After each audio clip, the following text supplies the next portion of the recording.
नमस्कार, स्वागत है न्यूज 18 पंजाब हरियाणा में। मैं आपके साथ कुलदीप भारद्वाज। हरियाणा प्राइम की शुरुआत करेंगे 32वीं उत्तर जोन काउंसिल की बैठक के साथ, जो आज हो रही है फरीदाबाद के सूरजकुंड में। ये बैठक हो रही है जिसमें केंद्रीय गृह मंत्री अमित शाह पहुंचे हैं, इस बैठक की अध्यक्षता कर रहे हैं। मुख्यमंत्री नायब सिंह सैनी, पंजाब के सीएम भगवंत मान भी इस बैठक में शामिल हैं। इसके साथ ही हिमाचल, जम्मू कश्मीर, लद्दाख के मुख्यमंत्री भी शामिल हैं।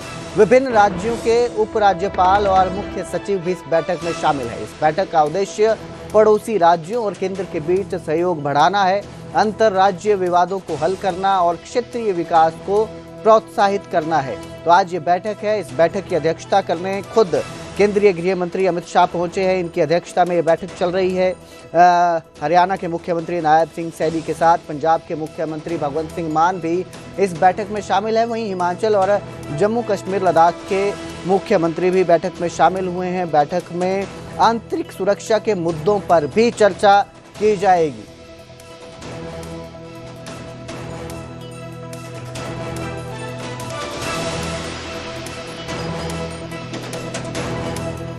तो यह बैठक जारी है। इस खबर पर जानकारी के लिए मेरे सहयोगी अनिल राठी हमारे साथ जुड़े हैं। जी अनिल, ये जो बैठक चल रही है अध्यक्षता में गृह मंत्री की, क्या इस बैठक में आज निर्णय लिए जा सकते हैं? किस तरह के फैसले आने की संभावना है? जी बिल्कुल कुलदीप, देखिए आपको बता दें कि 32वीं बैठक है उत्तरी क्षेत्रीय की, और इसको लेकर के हरियाणा के मुख्यमंत्री नायब सिंह सैनी यहाँ पे पहुंच चुके हैं। खुद देश के गृह मंत्री अमित शाह हैं, दिल्ली के मुख्यमंत्री रेखा गुप्ता हैं, उमर अब्दुल्ला जो जम्मू कश्मीर के मुख्यमंत्री हैं, मुख्यमंत्री भजन लाल जो राजस्थान के हैं, सुखविंदर सिंह सुक्खू मुख्यमंत्री हिमाचल के हैं। इसके अलावा जम्मू कश्मीर के उपराज्यपाल हैं, चंडीगढ़ प्रशासन के गुलाब चंद कटारिया हैं। साथ ही साथ तमाम जो आला अधिकारी हैं वो इस बैठक में भाग लेने के लिए पहुंचे हैं। तो कह सकते हैं कि फिलहाल 5 क्षेत्रीय परिषदों की स्थापना की गई है। कहीं ना कहीं देखिए इसमें खुद अमित शाह की अध्यक्षता में ये बैठक हो रही है और कई अहम मुद्दों पर इस बैठक के अंदर जो है वो वाद विवाद हो रहा है। अधिकारियों को जो है वो सख्त निर्देश भी दिए जा रहे हैं कि किस तरीके से तमाम जो लगातार मामले होते जा रहे थे उनको किस तरीके से निपटाया। सबसे अहम मामला जो है इसमें महिला और बच्चों के खिलाफ जो दुष्कर्म के मामले थे उसको लेकर के शीघ्र निपटाया जा सके। फास्ट ट्रैक उसके लिए न्यायालयों की मांग जो है किस तरीके से बनाया जा सके, और साथ ही साथ कई ऐसे चीजें हैं जो कि आपातकालीन सहायता प्रणाली की कार्यवाही जो आपस में एक दूसरे का तालमेल राज्यों का हो सके। तो काफी अहम जो है ये बैठक मानी जा रही है और 3 घंटे की ये बैठक चलेगी। हालांकि बैठक अभी शुरुआत हो चुकी है और बैठक में जो है वो विचार विमर्श किया जा रहा है, सुझाव रखे जा रहे हैं, अधिकारियों से सुझाव लिए जा रहे हैं और अधिकारियों को निर्देश दिए जा रहे हैं। साथ ही साथ इस बैठक 3 घंटे के बाद की बैठक के बाद जो है वो कहीं न कहीं आने वाला समय जो है वो इन राज्यों के तालमेल का बहुत बेहतर बनने वाला है। जी, बहुत बहुत शुक्रिया इस तमाम जानकारी के लिए अनिल। तो 3 घंटे तक ये बैठक चलेगी जो शुरू हो चुकी है, और इस बैठक के बाद जो आपसी पड़ोसी राज्य हैं उत्तर क्षेत्र के, सब के बीच तालमेल किस तरह से बैठता है, इसको लेकर इस विषय में चर्चा होगी इस बैठक में।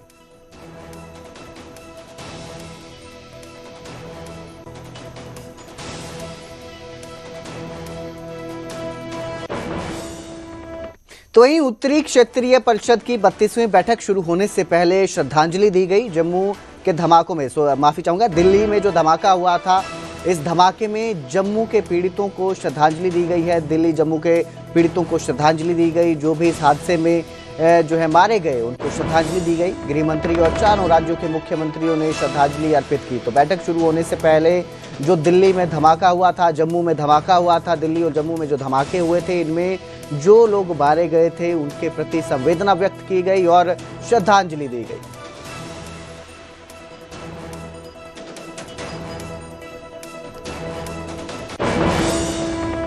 उधर सऊदी अरब में बड़ा सड़क हादसा हुआ है। बस और तेल टैंकर में जोरदार टक्कर हुई और इस हादसे में 40 से अधिक भारतीयों की मौत हो गई है। ये मौत की खबर सामने आई है 40 से अधिक भारतीयों की। सऊदी अरब में मदीना के पास ये हादसा हुआ। मृतकों में 20 महिलाएं और 11 बच्चे शामिल हैं। ये सभी भारत से हज करने गए हुए लोग थे। मरने वालों में ज्यादातर हैदराबाद के लोग हैं। तो बड़ा और दर्दनाक सड़क हादसा ये हुआ है सऊदी अरब में, जहां हज करने गए श्रद्धालु थे, जो यात्री थे, ये इस हादसे का शिकार हुए। बस और तेल टैंकर की जोरदार टक्कर हुई और इस हादसे में 40 भारतीयों के मारे जाने की खबर है, जिसमें 20 महिलाएं और 11 बच्चे शामिल बताए जा रहे हैं।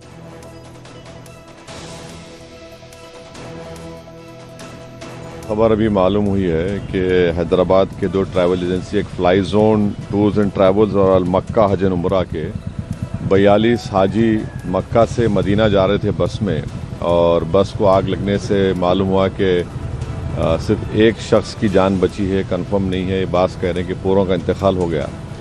तो मैंने इंडियन एम्बेसी रियाद में जो DCM है अबू मैथन जॉर्ज साहब से मेरी बात हुई, और उन्होंने मुझसे कहा कि कौंसल जनरल जिद्दा भी और वो ख़ुद इस पर मालूमात हासिल कर रहे हैं और जो भी ज़रूरी कार्रवाई करना है वो करेंगे।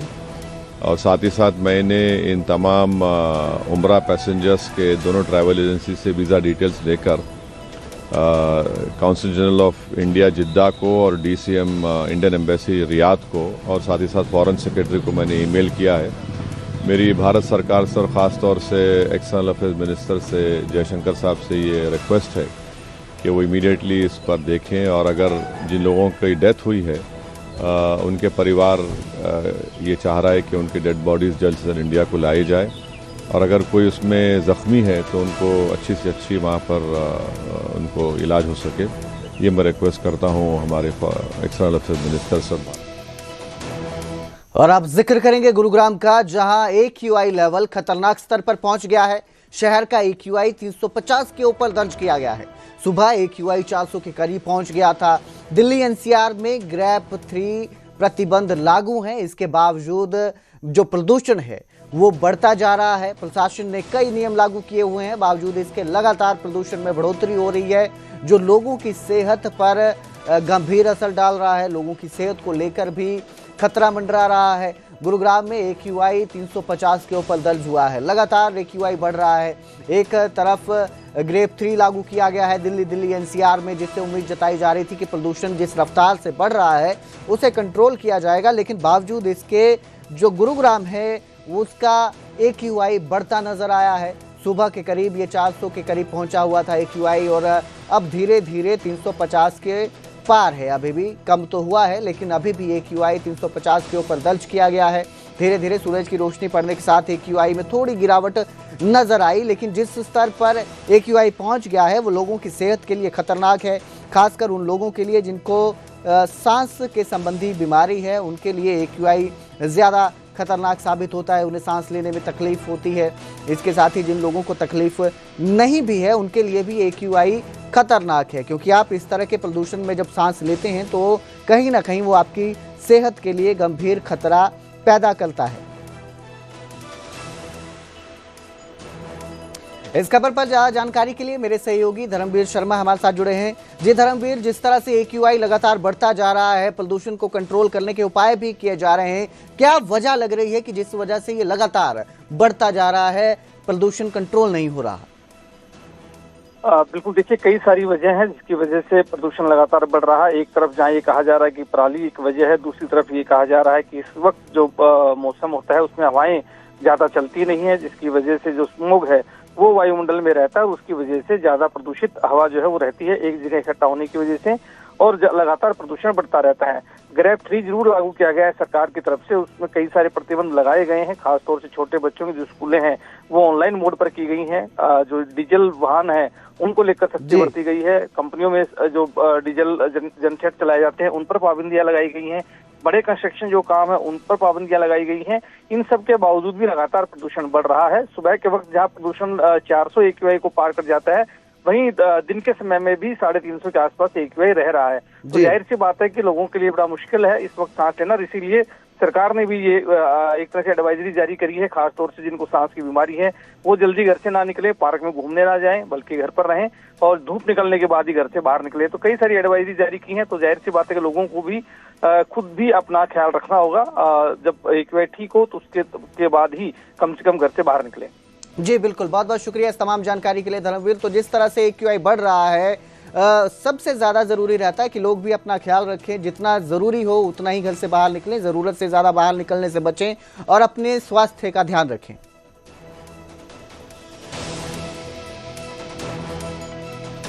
दिल्ली NCR की आबोहवा लगातार खराब होती जा रही है, या फिर यूं कहें कि जहरीली होती जा रही है। लगातार पोल्यूशन बढ़ रहा है और यही वजह है कि अब सरकार को भी ग्रेप 3 लागू करना पड़ा है, लेकिन उसके बावजूद भी बहुत सारे प्रतिबंध तो लगाए गए, लेकिन इन सब के बीच लगातार प्रदूषण जो है वो बढ़ रहा है। इस वक्त मैं गुरुग्राम के राजीव चौक के पास मौजूद हूँ, जहाँ जो एक्यूआई मीटर लगा है वो अपने आप में बता रहा है कि शहर की हवा कितनी जहरीली है। अगर इसमें आप देखेंगे तो अभी भी जो PM10 है वो 367 है, जबकि PM2.5 171, यानी कि बेहद ही गंभीर श्रेणी में है, वेरी पुअर जिसे एक तरह से लिखा गया है। आप इस बोर्ड में देखेंगे तो जिससे आप अंदाजा लगा सकते हैं कि दिल्ली NCR की हवा कितनी जहरीली हो चुकी है, या फिर यूँ कहें कि कितनी खराब हो चुकी है।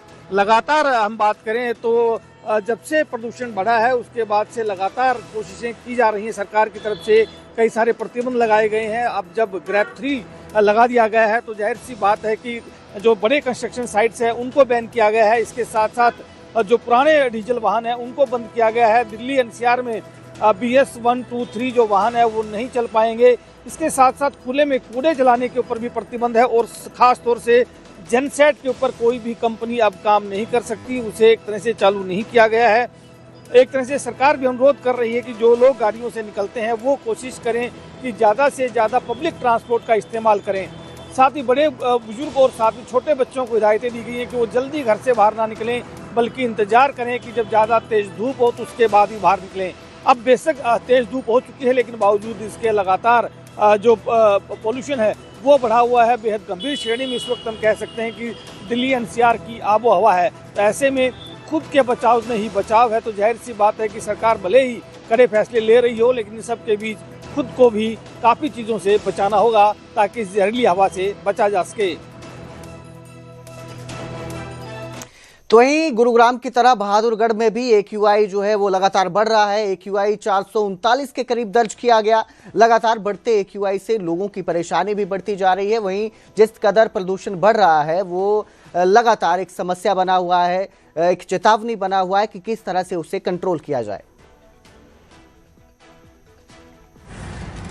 वायु गुणवत्ता सुधार के लिए विभाग तो लगातार सभी डिपार्टमेंट्स के टच में है और सभी को डायरेक्शंस भी लगातार दे रहा है, जिसमें चाहे NHI है, चाहे HSVP है, MC है और PWD BNR है, जितने भी डिपार्टमेंट हैं सबके साथ टच में है। और सभी को ये कहा हुआ है कि छिड़काव रेगुलर रखें अपना। हमारे यहाँ पर स्मोक गन से भी छिड़काव किया जा रहा है, मैकेनिकल स्वीपिंग मशीन भी चल रही है, टैंकर से भी छिड़काव किया जा रहा है। सड़कों पे रेगुलरली बदल के कर रहे हैं।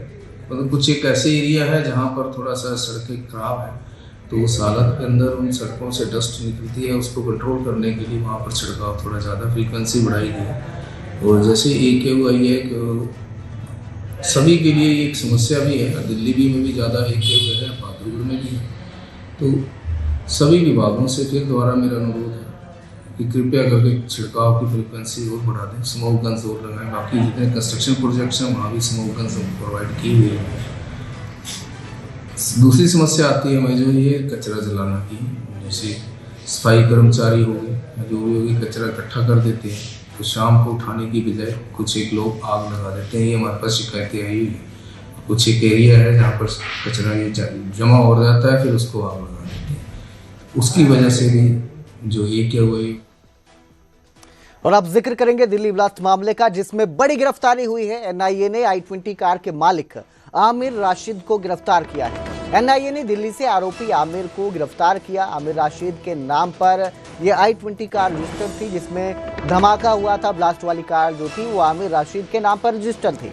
आमिर ने आतंकी उमर के साथ मिलकर इस पूरे घटना की, इस पूरे हादसे की, जो ये दुर्घटना हुई थी, जो अटैक किया गया था, इसकी साजिश रची थी। जम्मू कश्मीर का रहने वाला है आरोपी आमिर राशिद, जिसे अब गिरफ्तार किया है। NIA ने i20 कार के मालिक आमिर राशिद को गिरफ्तार किया है। ये वही i20 कार है जिसमें धमाका हुआ था। इसी कार में डॉक्टर उमर नबी था, आतंकी था, जो खुद धमाके के साथ उड़ गया, जिसने धमाका किया। और इस गाड़ी का मालिक आमिर राशिद है, जिसे अब गिरफ्तार किया गया है।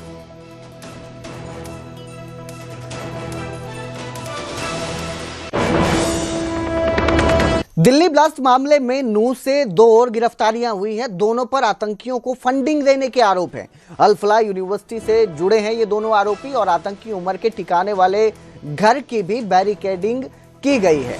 पुलिस ने संदिग्ध मकान को पूरी तरह सील कर दिया गया है।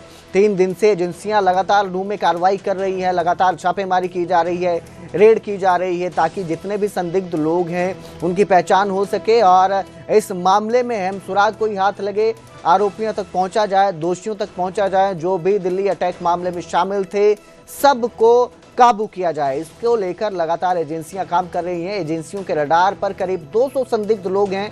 नूंह, फरीदाबाद और दिल्ली तक ये पूरा ब्लास्ट नेटवर्क फैला बताया जा रहा है।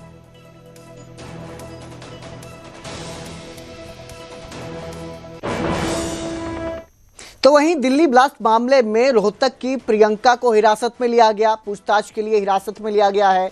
डॉक्टर प्रियंका शर्मा जो है उन्हें हिरासत में लिया गया, जिसके बाद उनका परिवार भी सामने आया। परिवार ने कहा कि प्रियंका का आदिल से कोई संबंध नहीं है। अनंतनाग में एमडी की पढ़ाई कर रही हैं प्रियंका, हॉस्टल में रहकर पढ़ाई करती हैं। परिवार का कहना है कि वो हॉस्टल में ही रहती हैं। रूममेट ने बताया कि एजेंसियां प्रियंका को लेकर गई हैं, तब परिवार को पता चला कि डॉक्टर प्रियंका शर्मा को पूछताछ के लिए हिरासत में लिया गया है। वहीं परिवार का कहना है कि परिवार पूरा सहयोग करेगा। पूछताछ में आतंकी नेटवर्क से उनका कोई संबंध नहीं है, ये भी परिवार का दावा है। तो डॉक्टर प्रियंका शर्मा को हिरासत में लिया गया, अनंतनाग से हिरासत में लिया गया है। दिल्ली ब्लास्ट मामले में एजेंसियों ने उन्हें हिरासत में लिया है, पूछताछ के लिए हिरासत में लिया गया, जिसके बाद उनका परिवार भी सामने आया और परिवार का दावा है कि उनका किसी भी तरह के आतंकी नेटवर्क से कोई संबंध नहीं है। उन्हें ये भी नहीं पता था कि डॉक्टर प्रियंका को हिरासत में लिया गया है। उन्हें ये उनकी रूममेट से पता चला कि उन्हें हिरासत में लिया गया है। पूछताछ के लिए एजेंसियां लेकर गई हैं और परिवार का कहना है कि वो इस मामले में पूरा सहयोग करेंगे। ये है कि जिस तरह हम कल रात को बात कर रहे थे प्रियंका से, रात को 9 बजे करीब बात हो रही थी उससे, तो उसका एकदम ये आया कि भाई कोई गेट पे आया है, हॉस्टल में रहती है जैसे। अभी तो मीडिया में ये भी है कि वो कहीं प्राइवेट वो कमरा लेके रह रही है, ऐसा नहीं है। 2 साल से वो हॉस्टल में ही रह रही है, जो अनंतनाग का मेडिकल कॉलेज है उसके हॉस्टल में ही रह रही है। वो वहीं पे थी कल रात को, तो बात हुई उससे, तो उसने बताया कि कोई गेट पे आया है, मैं एक बार देख के आती हूँ। तो जब फ़ोन तो कट गया उसके बाद, तो फिर 9 बजे के 5 मिनट का टाइम था जब उससे लास्ट बात हुई। उसके बाद हमने फिर ट्राई करने की कोशिश की, तो उसका फ़ोन लग तो रहा था लेकिन उठा कोई रहा नहीं था।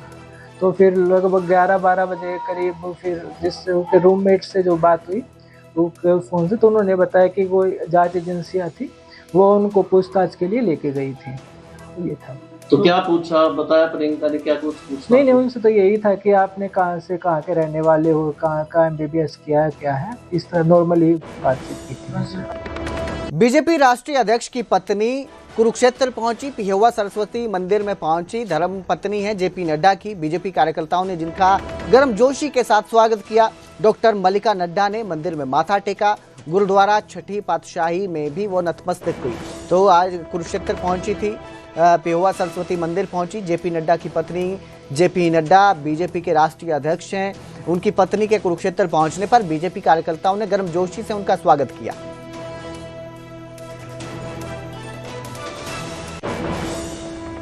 कुरुक्षेत्र के माड़ी साहिब गुरुद्वारे में पंजाब के मुख्यमंत्री भगवंत मान की धर्मपत्नी डॉक्टर गुरप्रीत कौर ने माथा टेका और बाबा श्री चंद जी के जन्मदिन पर संगतों को बधाई दी। उन्होंने कहा कि वो बचपन से परिवार के साथ यहाँ आती रही हैं। बाबा गुरविंदर सिंह द्वारा चलाए जा रहे मानव कल्याण, खेल और स्वास्थ्य कार्यक्रमों की उन्होंने सराहना की।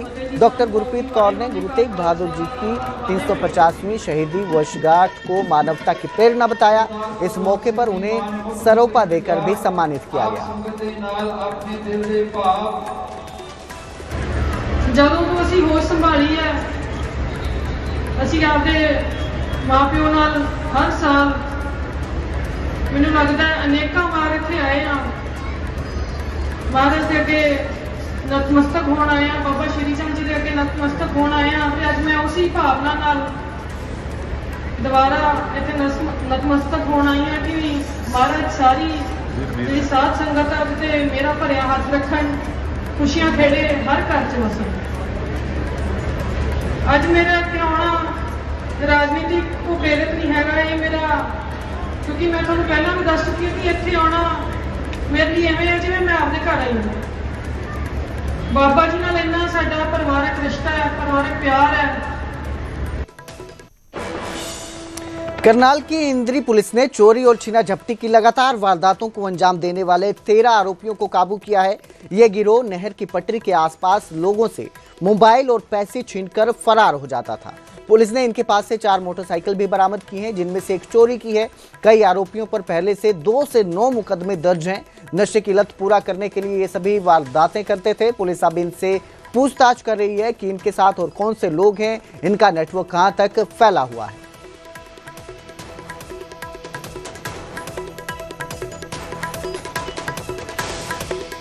भवानी पुलिस ने 2 करोड़ की रंगदारी मांगने के आरोपी को दबोचा है। ऑपरेशन ट्रैकडाउन से अपराधियों पर शिकंजा कसा है तो भिवानी में ये गिरफ्तारी की गई है। राजस्थान निवासी लक्ष्मण रंगदारी केस में गिरफ्तार किया गया है। प्लॉट विवाद में उसने 2 करोड़ की रंगदारी की मांग की थी। मामले में 5 आरोपी पहले ही गिरफ्तार हो चुके हैं, 3 अभी भी फरार हैं। हत्या मामले में आरोपी का बेटा जेल में बंद है और अब पिता को भी गिरफ्तार कर लिया गया है, जिसने 2 करोड़ की रंगदारी मांगी थी।